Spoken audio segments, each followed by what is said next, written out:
Hello guys, yan guys oh. Yan ang development ng aking ubasan.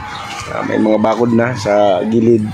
Sinadya talagang ganyan lang kataas para yung ilalagay pa natin ng tawag dito, cyclone wire. Yan, may lagay.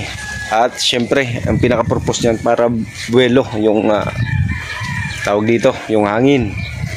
Labas-pasok. Guys, yan po.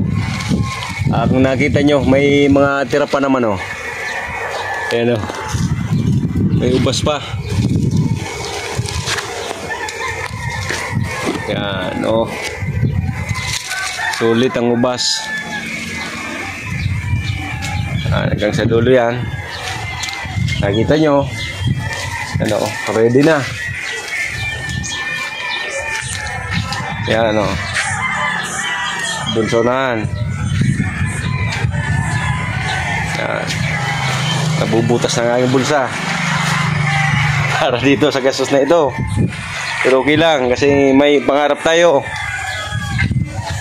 Yan. Ano.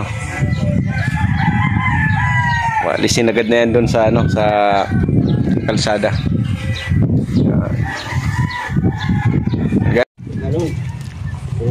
Yan o. Tama na muna yan o.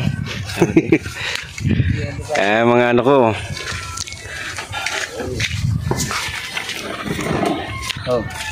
Ito na guys ang ano, development ng aking pinapagawang ano, bakod. Yan. Preparasyon sa gagawin nating negosyo.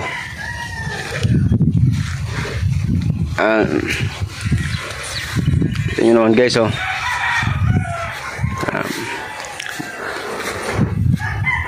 Bulaklak guys oh. Bulaklak ng aking ubas. Oh.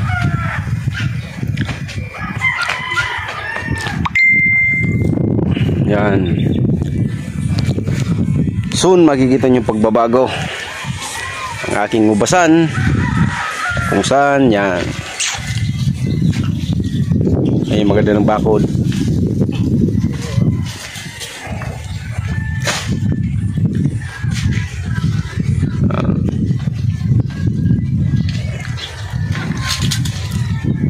May tira pa guys.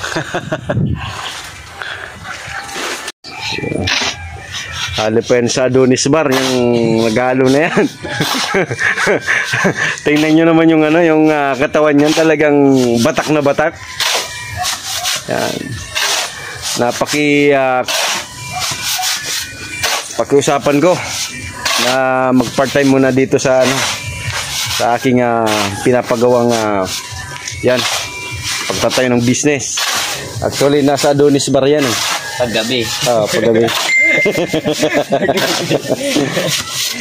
At ngayon, pag umaga naman yan, ito ang gawain niya. Part kasi ito ng kanyang pagpapamacho para maraming matrack na ano, papa. Yan o.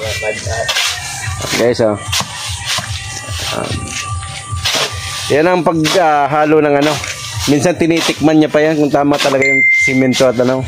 Kung ayos ang lasa. Kung ayos ang lasa. Sa matabang lagyan ng simento.